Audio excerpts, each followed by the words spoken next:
Cómo destruir una falacia, parte 2. Bienvenidos a su canal Cristiano Imprudente. Vamos a continuar con el estudio de las falacias y cómo destruirlas. Ya habíamos hablado de las alternativas que tenemos, habíamos hablado de las diferentes cuestiones que a veces nos hacen caer en falacias o construir nosotros una falacia. Hablamos del abandono de la racionalidad. Hablamos también de no discutir la cuestión del litigio.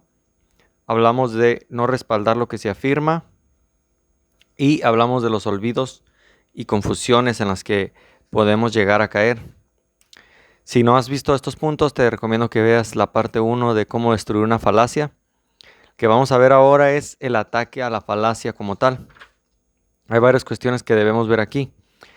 Pasa lo mismo con los sofismas que habíamos hablado anteriormente. Sabemos que hay un truco, sabemos que esa persona está mintiendo, pero no podemos explicarlo, ¿no? No podemos decir de qué manera esta persona está equivocada. Cada sofisma o cada falacia requiere una respuesta peculiar, pero se pueden señalar algunas sugerencias, ¿no? Algunos puntos. Punto número 1. La mejor forma de combatir un mal argumento es dejar que el argumento se hunda solo. No tratar de responderlo, sino seguir preguntando acerca del mismo argumento hasta dejar que el mismo argumento se hunda solo. Alguien muy bueno para esto es Greg Koukl. No sé si estoy pronunciando mal su apellido, pero él en su libro Tácticas, un libro que te recomiendo, un libro que aún no he leído, pero he visto citado y he visto algunos videos del mismo autor donde explica algunos de estos puntos. Él habla de esto, dejar que el argumento se hunda solo por medio de las preguntas, ¿no? Haciendo preguntas, dejando que el argumento se hunda solo. Lo más sencillo para dejar que ese argumento se hunda solo es reconstruirlo en su forma estándar. Es decir, hacer que sobresalgan sus propias contradicciones o sus creencias. Y esto lo podemos ver, por ejemplo, con personas ateas, con testigos de Jehová, y hacer la pregunta, no de entrada decirle estás mal, sino más bien preguntar, lo que me estás queriendo decir es, y esa es una muy buena pregunta con la cual empezar para dejar que el sofisma o la falacia se hunda sola. Por ejemplo, si estás platicando con un testigo de Jehová o con un mormón, por ejemplo, en el caso del mormón, que tienen argumentos diferentes, es preguntarle, ok, déjame ver si entendí bien lo que me acabas de explicar. Si entendí bien, lo que me quieres decir o lo que me quieres dar a entender es que Jesús y Satanás eran hermanos. ¿Sí me estás queriendo dar a entender eso? Entonces esperar a que él responda y dejar que él se hunda solo con el argumento, ¿no? En el caso de un testigo de Jehová, bueno, lo que me estás queriendo decir es que Jesucristo es una criatura que recibió adoración y que Dios prohíbe que se adore a una criatura, pero que a pesar de que Dios prohíbe que se adore a las criaturas, Jesús recibió adoración y nunca reprendió a nadie por eso. Y dejar que Él responda. El caso del ateísmo, por ejemplo, ¿me estás queriendo decir que un momento en el cual no había nada, absolutamente nada, no estamos hablando de un vacío cuántico? Un vacío cuántico no es la nada, un vacío cuántico hay partículas. Pero tú me estás queriendo decir que antes del vacío cuántico, cuando no había nada, de repente surgió algo, y dejar que la persona responda y se hunda con su propio argumento. Esa es la manera número 1 de atacar una falacia. Dejar que la falacia se hunda sola. Punto número 2. Y aquí es una recomendación como lo que hago, porque yo he visto a muchos apuntar y señalar y decir, hey, eso es una falacia. Agustín Laje lo hace muy seguido. Decir, lo que estás diciendo es una falacia. Y la recomendación en este breve estudio que estamos haciendo es no emplear la palabra falacia o señalar a alguien de falaz. A nadie nos gusta que nos acusen de falaces, ¿no? Es un término que incluso puede resultar insultante para quien entiende que es una falacia, porque para quien no lo entiende tal vez se sienta ofendido, pero porque ni siquiera sabe de qué le estás hablando, ¿no? Pero quien sabe lo que es una falacia y tú le dices, eso es una falacia, de entrada se va a sentir ofendido y de entrada ya habrá puesto una barrera para decir, me estás ofendiendo, ¿no? Tal vez no lo dirá, pero se sentirá insultado. Entonces, generalmente señalar a alguien de falaz va a provocar un ataque feroz, un ataque irracional que puede hundir el debate. Puede hacer que la persona se cierre a seguir platicando contigo porque lo estás acusando de falaz, de cometer falacias. Entonces, la segunda recomendación es no acusar a nadie de falaz. Y es una recomendación, como repito, porque grandes debatientes como Agustín Laje, como incluso creo haber escuchado también a César Vidal decir, hey, eso que dices es una falacia, porque es una falacia por esto, esto y esto, ¿no? Pero la recomendación es de inicio no señalar a nadie de falaz porque se cerrará a discusión, se cerrará y provocará tal vez un contraataque feroz hacia ti, hacia tu persona, un ataque irracional que puede hundir el debate y dejarlo estéril. Entonces, existen vías más sutiles para informar a los contrincantes que se han resbalado en su razonamiento, ¿no? Como el paso número 1, que era hacer preguntas. Lo que me estás queriendo decir es esto y esto, ¿no? Entonces, no merece la pena malgastar el tiempo en una descripción técnica del error, ¿no? Como usando términos que esa persona tal vez ni entiende.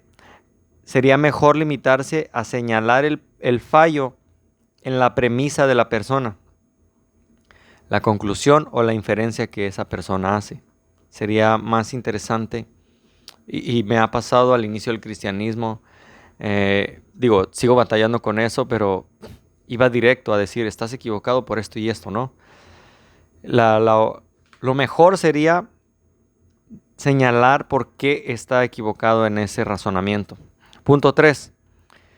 Son muy eficaces los ejemplos, usar ejemplos para explicarle a alguien de lo absurdo de su razonamiento, es decir, no ridiculizar, pero sí dar ejemplos de por qué lo que está diciendo no tiene sentido. Vamos a tocar varios sofismas que se puede utilizar para inspirarte en tus debates. Punto 4. Un mismo error puede ser clasificado en diversos modelos de falacias. Y por eso es que vamos a hablar los diferentes tipos de falacias, los vamos a ver punto por punto. Vamos a tratar de determinar cuándo es un ataque personal, que se considera como falacia ad hominem, o sea, al hombre, ad consequentiam, ad veredictiam, ad populum.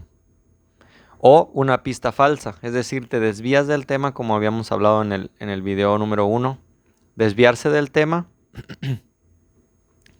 para dar una pista falsa, un sofisma patético o una apelación al tu quoque, que es como ridiculizar el argumento. Es difícil enumerar todas las falacias que existen. Lo más importante aquí es limitarnos a denunciar aquella que parezca más flagrante, porque a veces una misma persona en un mismo argumento puede estar cometiendo muchas falacias. Lo importante es señalar la que sea más flagrante y que sea más comprensible para la audiencia en el caso de que hubiera personas en el debate, ¿no? Audiencia. Entonces, la primer falacia de la que vamos a hablar hoy, por orden alfabético, es la falacia al accidente, falacia del accidente. Esta falacia sucede cuando se confunde la esencia con el accidente. Bueno, ¿y qué es esto, no? ¿Qué es la falacia? Ahí está, listo, tenía problemas ahí con mi celular. ¿Qué es el accidente y qué es la sustancia? Bueno, lo sustancial con lo adjetivo. Y en esta falacia caen quienes se dejan llevar por las apariencias. Recordemos que Jesús dijo, no juzguéis para que no seáis juzgados. Y muchos usan ese argumento para decir que nunca se debe hablar, nunca se debe señalar el error, nunca se debe señalar a los falsos maestros, y ese sería un error grave. Porque Jesús mismo dice, no juzguéis según las apariencias, sino juzgad con juicio justo. Entonces, algo que nuestro mismo Señor nos enseña es a no dejarnos guiar por las apariencias, lo que se aparenta, y a veces en las falacias se logran ver cómo alguien se puede dejar llevar por las apariencias de la persona. Si eres cristiano, pues no debes hablar de política, porque los cristianos ignoran la política, ¿no? Si eres cristiano, no debes opinar sobre ciencia, porque los cristianos son ignorantes en cuanto a la ciencia. ¿Por qué? Por las apariencias. Como creemos en un Dios al cual no vemos, ellos juzgan por las apariencias, ¿no? Y dicen, los cristianos no tienen que hablar de política, los cristianos no tienen que hablar de ciencia. Y esa es la falacia del accidente. Mefistófeles decía, cala sobre tu cabeza una peluca de miles de bucles, calza tus pies con cortunos de una vara de alto, que no por ello dejarás de ser lo que eres. Como se dice en México, ¿no? Algunos refranes en México. Aunque la mona se vista de seda, mona se queda. Eso es lo que dicen, eso es lo que las apariencias dicen. Bueno,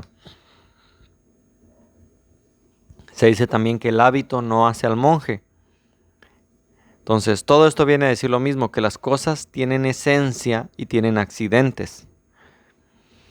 Esencia, ¿qué es la esencia? Bueno, la esencia es la substancia de una cosa. Y eso es donde explicamos los que estudiamos Cristología, por qué Jesús es Dios y por qué Jesús al mismo tiempo es hombre, ¿no? La imagen misma de su substancia, dice el Evangelio. O sea, la sustancia de Jesús es Dios mismo, ¿no? Pero la esencia entonces es la sustancia de una cosa o de una persona, de algo. Lo que no se puede suprimir sin alterar el concepto, lo inherente, lo necesario, lo universal. Es en lo que coinciden todos los individuos del mismo género. O sea, todos los hombres tienen la misma sustancia. Hablando y diciendo, aclarando, ¿no? Para quienes con esto de la ideología de género. Cuando digo hombre me refiero al género de hombre, masculino y femenino. Todos los hombres tenemos la misma sustancia. Dios tiene una sustancia porque el género del que estamos hablando es Dios.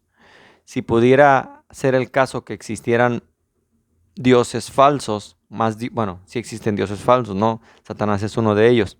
Pero si creyéramos en el politeísmo, todos esos dioses tendrían el mismo género. Entonces Jesús tiene la misma sustancia del Padre.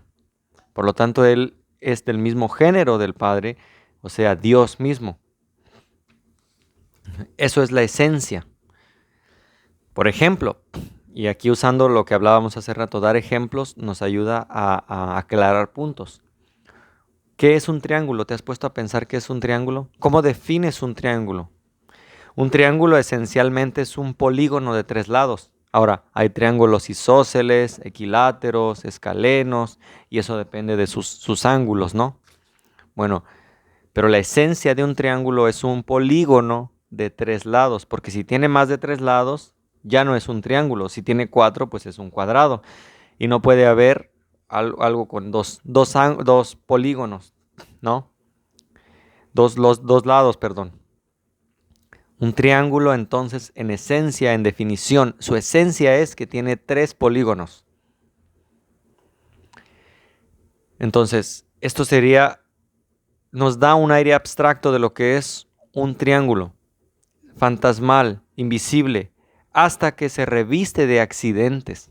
Y aquí es donde hablamos de los accidentes. Y accidentes no es algo como se me cayó por accidente, ¿no? Nos referimos a accidentes. Por ejemplo, puede haber un triángulo de tiza. Tú puedes hacer un triángulo en un espejo de un parabrisas sucio, ¿no? Tú puedes hacer un triángulo con flores. Tú puedes hacer un triángulo azul, un triángulo verde, un triángulo isósceles, un triángulo escaleno, y esos serían sus accidentes. Pero su esencia es que tiene 3 lados. Puede adoptar muchas presencias accidentales, pero lo común, lo inseparable, lo indivisible, lo que se predica de todas es su esencia, un polígono de 3 lados. Te guste o no te guste, tiene 3 lados, es un triángulo por definición, ¿no? Por eso caen en sofismas y en falacias, el famoso dilema de Epicurio, en el cual no voy a dedicar ahorita, pero ojalá lo podamos desmenuzar después, ¿no? Pero, por ejemplo, un soltero casado, ¿puede Dios crear un soltero casado? No, porque estás contradiciéndote en la misma definición, no porque Dios no pueda, Dios es todopoderoso, pero te estás contradiciendo y estás cayendo en una falacia cuando dices un soltero casado, porque un soltero es soltero o es casado, no puede haber un casado soltero. Entonces hay veces que se usan este tipo de falacias para atacar a Dios, ¿no? Y decir, Dios puede crear una piedra tan grande que él mismo no pueda cargar. Y caen en lo absurdo, ¿no? Porque ahí no solo estás atacando el accidente, sino la esencia, ¿no? Entonces, un polígono de 3 lados es en esencia un triángulo. Percibimos las cosas por sus accidentes y es preciso desnudarlas para conocerlas, desmenuzarlas, para descubrir lo importante del asunto, aquello que permanece bajo los cambios de apariencia, la substancia, esto es, lo que sostiene a los accidentes, substrare, o sea, estar debajo. Lo que sostiene los accidentes es la sustancia. Un accidente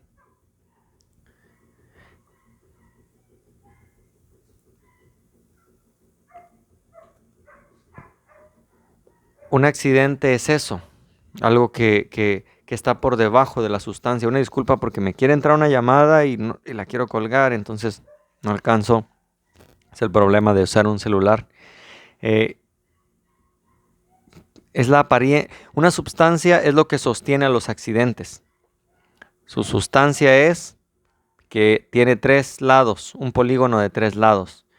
Sus accidentes ya serían si está hecho de tiza, de tierra, con lápiz, con pluma, si es verde, si es rojo. Lo importante es que su sustancia se mantiene. Y el accidente es lo que sobreviene, del latín accidere, lo que particulariza las cosas. Es un triángulo, este es un triángulo verde, este es un triángulo rojo. Su accidente sería el color. Propiedad accidental como esencial, lo que conduce a errores al generalizar y definir un triángulo. Sería definir un triángulo como decir un triángulo es un polígono verde. Entonces pudieras hacer un cuadrado verde y decir eso es un triángulo. Porque si cambiamos la definición de la esencia, diríamos que todo polígono verde es un triángulo. Tú pudieras dibujar un pentágono verde, y si la definición de triángulo es polígono verde, un pentágono también es un polígono, y si lo pintas de verde, sería un triángulo. Eso es lo que hace el ateísmo muchas veces, lo vamos a ver más adelante, con sus preguntas falaces que atacan el accidente pero no la sustancia, y caen en contradicción y las definimos mal y aceptamos definiciones mal hechas del ateísmo. Tratamos de defender un concepto equivocado que ellos mismos tienen, pero nos desgastamos en defender una falacia del accidente. Y esa es la falacia que hemos visto el día de hoy. La falacia del accidente es dar una definición falsa del concepto, pero aceptada por nosotros, ¿no? A veces aceptamos definiciones acerca de Dios que el ateísmo da cuando tenemos la definición de la Biblia y queremos defender la definición de ellos. O sea, queremos defender que un triángulo es un polígono verde, cuando un triángulo, por definición, es un polígono de 3 lados, independientemente de qué color tenga. Atribuimos como esencial a todos los individuos de una especie una cualidad que solo conviene accidentalmente a alguno de ellos. Por ejemplo, hoy en día con esta famosa ideología de género, donde ya no saben qué es una mujer, ya no saben qué es un hombre, y se ataca la substancia, se ataca lo sustancial, se ataca la esencia de lo que es un hombre, y se cae en el engaño, en el error, de que ahora ya nadie sabe qué es un hombre. Tú puedes ser una mujer, tú puedes ser un hombre, tú puedes ser binario, no binario. ¿Qué es un hombre? Platón decía Epicteto. Platón era un filósofo, pero no por sus facultades dialécticas. Como Hipócrates era médico, pero no por su elocuencia. También yo puedo ser filósofo y cojo al mismo tiempo, y sin embargo, no habíais de imitarme en la cojera para ser filósofo. O sea, Epicteto decía, yo cojeo de un pie y soy filósofo. Para ser filósofo no necesitas cojear de un pie. Para ser filósofo necesitas cuestionarte. ¿De dónde vengo? ¿Quién soy? ¿Cuál es mi propósito? Filosofar no depende de que te parezcas en sus accidentes a los filósofos de antaño, ¿no? A Hipócrates, a Platón. No.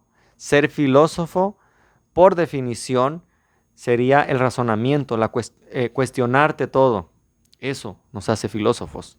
Al ateísmo no le gusta que el cristianismo se autoproclame filósofo, pero aunque no le guste, por definición también somos filósofos. Filosofía es el amor a la sabiduría. Y los cristianos amamos la sabiduría. Amamos la sabiduría. Eso nos hace filósofos. Les guste a los cristianos o no les guste a los ateos, somos filósofos. Por la pura definición. Ahora, ya en los accidentes, soy filósofo cristiano como William Lane Craig, que es un filósofo cristiano. Eso ya es diferente. Pero, como decía Epicteto, no necesito ser renco de un pie, como era él mismo, para ser filósofo.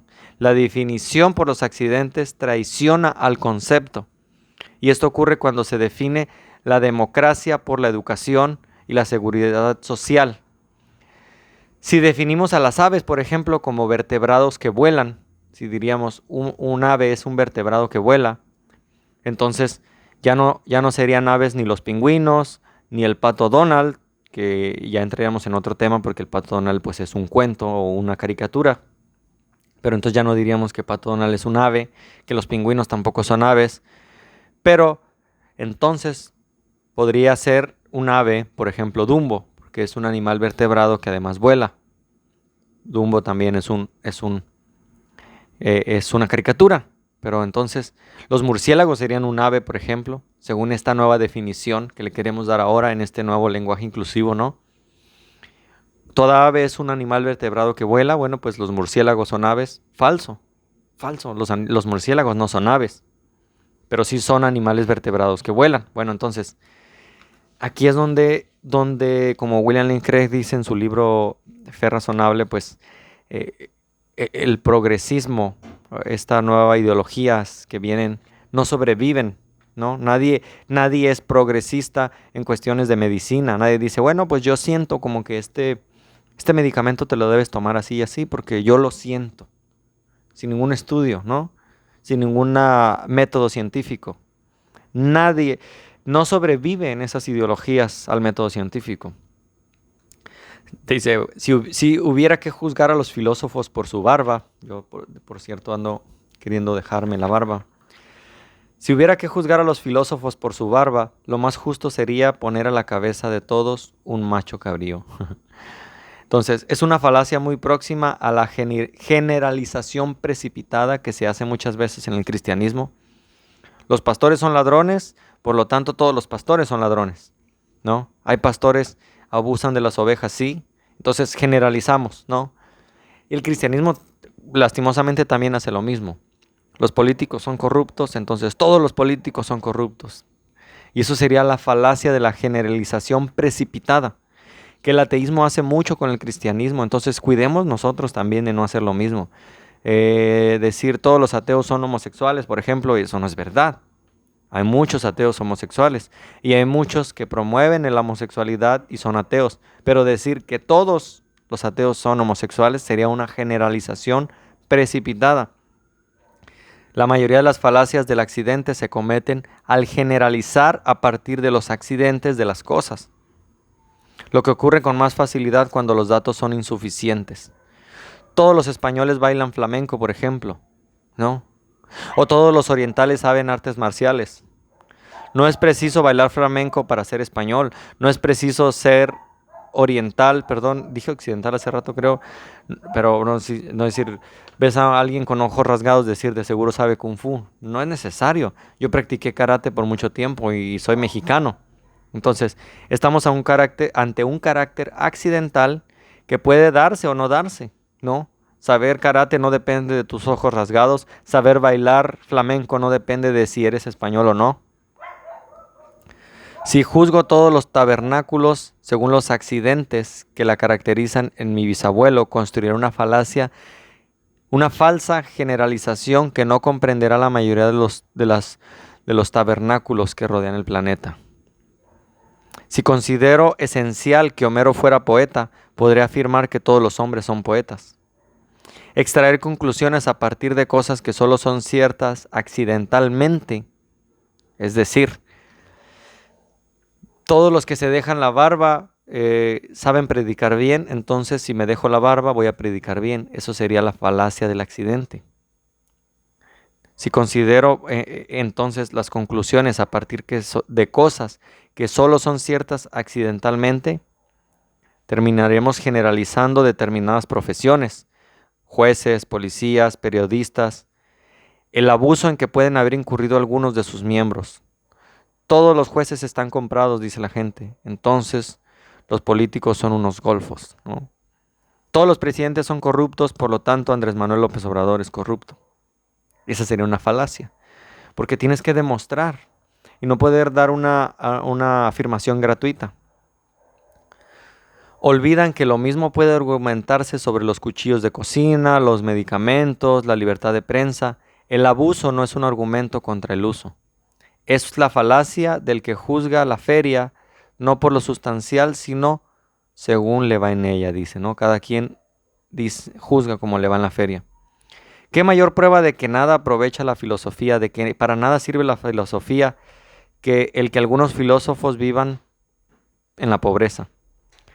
No, eso es prueba alguna, pues, como los campos, no todos los que se cultivan son fértiles. No decir que porque estudias una carrera de ingeniería, pues te va a ir bien, y si estudias una carrera de contabilidad o qué sé yo, te va a ir mal.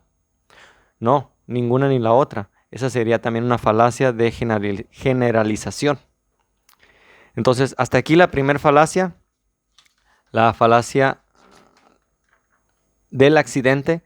En el siguiente estudio vamos a ver la falacia de la afirmación gratuita. Dios los bendiga y gracias por compartir.